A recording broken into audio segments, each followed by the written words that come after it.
Iya, kenapa sih harus masyarakat yang mendekatkan ke perpus? Kenapa sih nggak perpus yang datang ke masyarakat? Nah iya.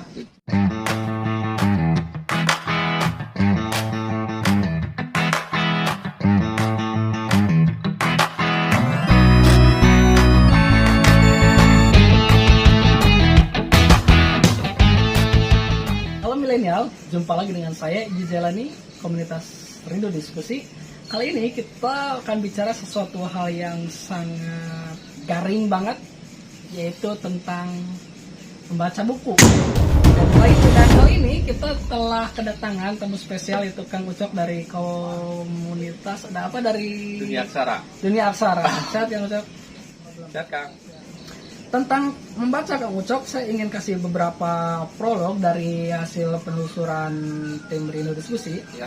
Yang pertama, dinyatakan bahwa menurut UNESCO, minat baca masyarakat Indonesia sangat rendah, itu 0,001. Artinya dari 1000 orang masyarakat, Ya. ada hanya satu orang yang baca. Berarti Sekali. masih sangat rendah ya. Sangat rendah sekali. Sangat rendah sekali. Kalau misalnya satu kampus itu ada 6.000 orang, ya berarti kan hanya 6 orang yang izin baca. Sehingga Itu pun mereka yang kaum akademis. itu pun kaum akademis banget. Apalagi yang jauh gitu. Yang kedua, ini saya kutip dari OECD, Komunitas Economic Development, bahwa 50% usia 15 tahun di Indonesia itu tidak punya keterampilan membaca dan 3 tahun tertinggal dari negara lain. Ya. Artinya kalau 18 tahun di Indonesia itu sama dengan 15 tahun di negara-negara lain yang maju. Usia kelas 3 SMA pengetahuannya sama dengan usia kelas 3 SMP. Ada sebuah gap ya. Ada sebuah gap. Apalagi kemudian sekarang orang pasti membaca buku males, Benar. pusing, ngantuk, kan baca.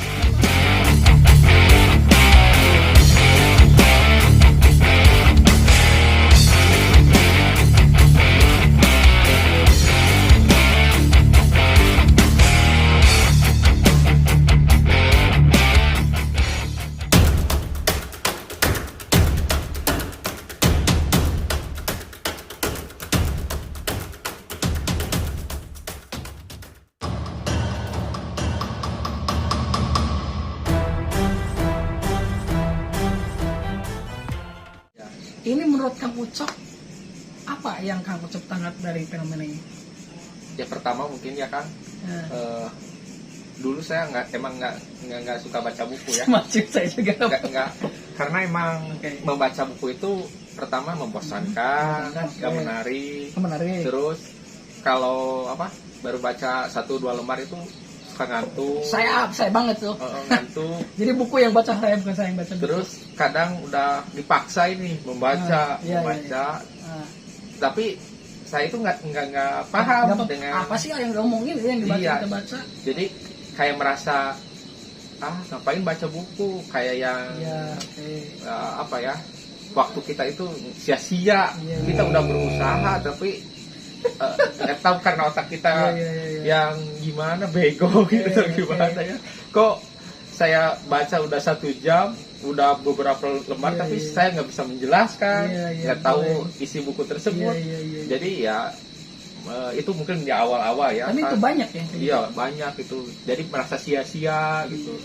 Ya, sehingga karena pusing jadi ditinggalkan gitu. Ya ditinggalkan gitu. Itu waktu dulu gitu. Jadi problemnya itu bukunya yang bermasalah karena tidak bisa familiar dengan keilmuan masyarakat, atau masyarakatnya yang tidak mencoba mendekatkan diri dengan sumber pengetahuan. Iya mungkin karena untuk dulu ya waktu dulu saya sendiri nggak bisa membedakan kan kategori berbagi buku, mana buku sejarah, mana buku filsafat, mana buku yang populer. Itu kan ternyata ketika kita sering membaca ternyata kita akan lebih bisa mengkategorikan, kalau baca buku filsafat harusnya seperti ini, kalau baca sejarah harusnya seperti ini, kayak gitu sih Kang. Kalau Kang Ucok sendiri mulai kesengsem ya hobi baca itu, apa sih alasan pertama kali kan awalnya kan gak suka banget baca? Enggak, dari kecil Oke. sampai SMA, lulus SMA nggak suka baca buku, suka beli karena itu kan disuruh guru wajib beli buku. Saya selalu beli, tetapi nggak pernah ada yang saya baca dari awal sampai akhir. Karena nggak menyenangkan, karena membaca buku itu membosankan. Lalu ya saya pun kalau baca buku itu kalau ada tugas, kalau disuruh sama guru baru membaca, dan dalam keadaan terpaksa itu pun nggak bukan dengan suasana hati yang senang gitu. Kalau saya dulu ya baca itu ya karena nggak punya teman. Jadi teman saya itu ya baca. Dan itu ya awalnya juga karena kesepian aja. Iya. Lama-lama jadi suka, tapi ngantuk juga, nggak pernah hilang sampai sekarang kalau baca ngantuk. Oke, kemudian yang kedua, nah dulu kan nggak suka baca. Gimana caranya bisa suka baca waktu itu? Mungkin karena pertama karena lingkungan mungkin ya. Nggak karena lingkungan. Terus saya nggak bisa terima kalau ada teman yang lebih pintar dari saya. Wah, kamu bodoh, apalagi udah gitu. Saya nggak terima gitu. Saya nggak terima. Terus masuk organisasi lah. Dan dari sana mungkin pikiran saya mulai terbuka gitu. Mulai ada kemauan lah membaca. Ada tutornya juga mungkin. Saya misalkan, oh harusnya kamu baca buku itu begini-begini.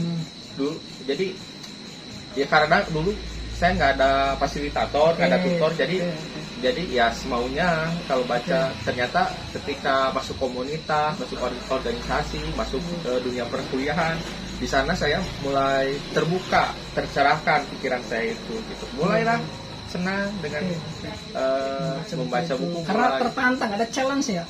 Karena tertantang kalau gitu. Mau baca, ya harus Lingkungan juga mungkin sangat mendukung gitu. Dan kayaknya lihat teman-teman yang suka baca buku, retorikanya bagus. Wah, makanya itu biasa tapi mendadak ganteng gitu kan. Perempuan itu kalau lihat orang dia suka baca, perempuan cerdas itu kecantikannya itu kayak bertambah gitu. Oke, ini untuk kalangan yang pernah bersentuhan dengan dunia buku atau misalnya perpustakaan atau kampus lah, kira-kira dunia akademik, ini masih mungkin untuk aware dengan baca buku. Ini kan problemnya di masyarakat itu kan semua orang tidak semua orang menggunakan buku sebagai perkakas. Misalnya bagi profesor jelas itu buku yang menjadi perkakas dia untuk menyampaikan materi. Kalau bagi petani kan perkakasnya cangkul. Kemudian dia baca buku nggak baca buku atau tidak hanya tanya, misalnya nelayan di laut, alat perkakasnya kan alat tangkap ikan. Kemudian di pasar perkakasnya ya komoditi. Gitu. Artinya nggak baca juga nggak rugi sebenarnya. Nah misalnya nggak baca, dia tetap makan, dia tetap bisa cari duit, dia tetap bisa ngopi, ngobrol-ngobrol. Jadi apa sih sebenarnya ruginya nggak ngebaca ini? Karena gini Kang, dengan membaca itu kita akan banyak mengetahui berbagai hal. Memang nggak rugi, kita masih tetap makan untuk saat ini. Tetapi kan zaman itu terus berubah, keinginan terus bertambah. Sedangkan kan ketika kemampuan kita dengan tidak membaca, kemampuan kita akan stagnan di situ, akan begitu aja, statis gitu. Dan orang lain itu mungkin peradabannya udah maju, udah modern.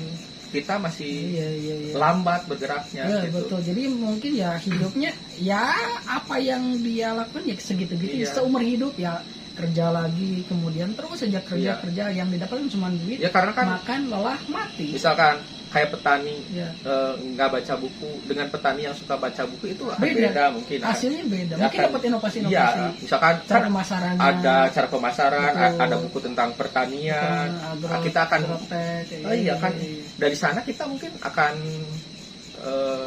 banyak sesuatu yang ide-ide baru mungkin ya kan, dalam dunia pertanian, dalam dunia industri artinya lainnya. dampaknya nggak secara langsung ya, Nggak secara langsung, tetapi mungkin jangka panjang akan terasa gitu. apalagi sekarang nih revolusi industri 4.0, Ya, teknologi digital ini semakin menjadi pemeran utama orang. Kalau misalnya dia nggak punya kapasitas, nggak pernah baca, ya apa yang mau dipasarkan, Ya. apa yang mau dia persiapkan. Ya. Orang lain dari negara luar udah siap bertempur dengan kita yang punya negara dari sini duduk-duduk manis nunggu keajaiban datang.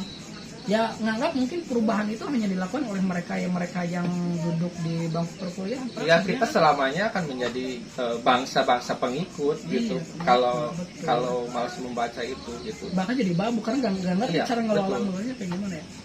Iya betul kan. Mungkin ini juga dampak dari penjajahan yang panjang juga mungkin. Iya, dihancurkan juga karakternya yang Nah, kita iya. sebenarnya dulu saya pernah bahas itu gitu, bangsa keturunan Nabi Ibrahim. Iya. Tapi ya sekarang menjadi bangsa yang inlander Iya. yang sangat rendah diri banget melihat bangsa lain. Iya, mungkin karena para pendiri bangsa kita juga kan dulu mungkin Indonesia itu dijajah, bangsa kita itu mungkin ya kita sebagai bangsa yang terjajah itu kayak menyerah dengan begitu saja. Saya ngerinya kalau misalkan orang tadi pola pikir yang kita nggak salah juga, karena itu kan produk dari lingkungan ya, yang kayak tadi nggak membaca itu nggak penting dan nggak rugi. Tapi kan dalam jangka panjang dia membiarkan generasi berikutnya untuk sama seperti generasi dirinya. Padahal di orang lain tuh sudah sedemikian maju, apalagi generasi Z ya, nanti generasi yang 96 lah kesini sudah multitasking. Ternyata orang yang nggak suka baca ya malah dia terseok-seok. Dan mungkin anak cucu kita yang akan merasakan yang pahit itu ya. Iya. Yang berikutnya kan, ini menarik. Tadi, jadi persoalan membaca ini persoalan pribadi kan, karena faktor malas atau hal lain, atau karena ini faktor sistemik, maksudnya nggak ada gerakan literasi secara menyeluruh gitu di kampus, di desa, di mana, di lembaga-lembaga. Yang baca itu justru jadi orang yang sangat langka, kayak badak di ujung kulon kan, anjir orang baca. Padahal baca itu kan kebutuhan sehari-hari, tapi dipandangnya sebagai orang-orang yang langka. Gimana kan? Ya, kalau menurut saya sih kemalasan membaca ini menjadi permasalahan yang tidak kalah pentingnya. Kasus korupsi itu kan sangat membahayakan bagi bangsa kita itu. Tetapi malas membaca juga tidak kalah bahayanya. Jadi gini, saya tadi tertarik ya kepada ada corak berpikir yang terima apa adanya sudah tampil. Saya ingat Paulo Freire kan. Paulo Freire. Jadi cara dia kan ke Brazil waktu itu. Dia ke Brazil, kemudian dia melihat masih banyak orang yang buta huruf. Dan bagaimana orang bangsa Brazil itu bisa bangkit kalau generasinya buta huruf. Dan buta huruf itu sebenarnya adalah produk dari cara berpikir. Nah, Paulo Freire kan mikir, yang pertama mereka yang terima apa adanya itu kan kesadarannya naif. Naif itu artinya, sebenarnya pemikiran sangat naif, nggak demikian bahwa perubahan itu muncul dari diri sendiri, bukan dari takdir, bukan dari nasib, bukan dari keturunan. Betul. Nah makanya si Paulo Freire ini mengadvokasi bahwa ini kita harus berubah, kita nggak bisa begini terus, kita nggak bisa misalnya tinggal diam. Barulah kemudian muncul yang kedua kesadaran. Yang pertama magis, magis ya, sangat magis. Perubahan itu berasal dari luar, hal itu nanti. Yang ketika lihat lampu itu, yang kedua kesadaran naif. Dia tahu bahwa sebenarnya dia harus berubah. Dia tahu bahwa ini adalah kemalasan, ini faktor paramat, tapi dia nggak mau berubah. Karena kan naif, udah tahu tapi nggak mau berubah. Ada apa? Berarti kan ada problem internal bahwa dia masih melimpahkan perubahan itu pada orang lain. Ya masing-masing. Sebenarnya kan dia mau berani masing-masing, mau maju yang masing-masing. Yang ketiga baru kesadaran kritis. Dan mungkin ini kan faktor baca ini ya, menurut Akang di mana problem kita, di magiskah, di naif, levelnya kita ini? Ya mungkin kalau menurut saya sih dari kedua belah pihak ini harus ada kesadaran, baik individu maupun masyarakat itu sendiri. Harus ada transformasi sosial yang baik gitu. Jadi masyarakat di sini itu harus berupaya untuk menumbuhkan gimana sih, ada kita mau bisa menikmati bahan bacaan itu, tetapi masyarakat juga harus hadir lah, karena itu amanat undang-undang lah, negara harus hadir dalam mencerdaskan kehidupan berbangsa dan bernegara gitu. Tetapi kan masalahnya di sini banyak anggaran untuk pendidikan itu kan gede ya. Ya gede Kang, untuk perpustakaan ada. Tapi itu untuk perpusnya ya, bukan. Tetapi kan selama ini ketika kita misalkan masuk ke perpustakaan Kang, apakah penjagaan perpustakaan itu suka baca buku atau enggak? Terus kan artinya kan para pendidikan, para penjaga perpustakaan itu juga kan harus bisa mendidik diri gitu, iya, bisa baca maksudnya buku. kan masyarakat juga butuh fasilitator, butuh tutor, dan kita itu terlalu ribet dengan sesuatu hal yang administratif. Nah, betul. Kan Ini betul banget. Administratif itu Terlalu teknokratis, birokratis. banyak sekali sebetulnya komunitas-komunitas kita, perpustakaan jalanan yang membawa dengan biaya pribadi, nenteng gitu. buku keliling gitu ya, ke taman-taman, ke ruang publik gitu, di mana masyarakat dengan mudah bisa membaca dengan tanpa ada administrasi yang ribet, terus dengan suasana yang nyaman gitu. Itu kan tumbuh dari kesadaran individu gitu. Nah, seharusnya di sini juga pemerintah bisa melakukan hal yang serupa gitu, dengan membuat misalkan turun ke desa-desa, ke pelosok-pelosok, kan harusnya di tiap desa, jadi harusnya ada perpustakaan keliling. Iya, kalau menurut saya perpustakaan keliling dibuatkan misalkan dengan bisa kita sediakan kopi, tehnya, terus ada tutornya juga, betul. Buku yang menarik untuk anak-anak itu ini loh, untuk masyarakat ada yang mengarahkan gitu. Ya, sejauh ini kan lihat perpustakaan itu jadi perpustakaan tidak hanya buku-bukunya itu diam berdebu gitu kan. Sedangkan anggaran untuk kenapa sih harus masyarakat yang mendekatkan ke perpus? Kenapa sih nggak perpus yang datang ke masyarakat? Nah iya.